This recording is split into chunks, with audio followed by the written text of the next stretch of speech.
How do resistance movements use syncretism and traditions? Have you ever wondered how resistance movements blend different traditions to create something new? This process is known as syncretism, and it plays a vital role in preserving cultural heritage. Resistance movements often mix elements from various cultural, religious, or social traditions to form hybrid practices. This blending helps maintain identity and challenges dominant powers. When groups face oppression or colonization, they often combine familiar cultural elements with those imposed by outsiders. This allows them to adapt and survive. For instance, Afro-Caribbean spiritual practices like voodoo in Haiti and candomblé in Brazil emerged from the fusion of African beliefs with European Catholicism and local traditions.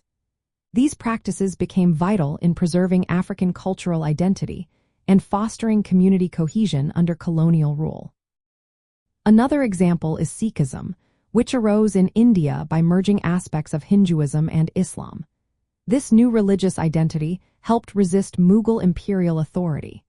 In Latin America, Liberation Theology combined Christian teachings with Marxist ideas to challenge authoritarian regimes.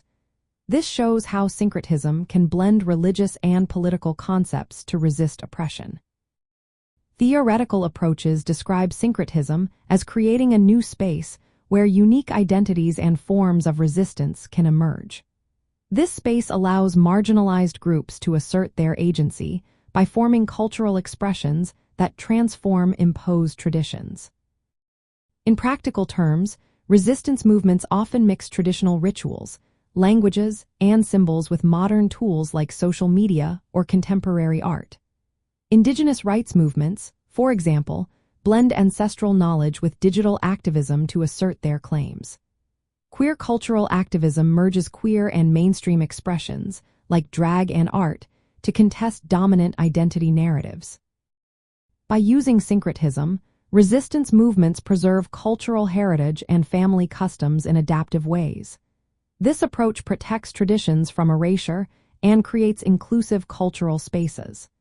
These spaces reflected the complex histories and identities of communities facing domination or marginalization. In summary, resistance movements utilize syncretism to blend different traditions, helping to maintain cultural identity while challenging oppressive forces. This blending not only preserves heritage but also fosters solidarity among marginalized groups, creating a vibrant cultural landscape.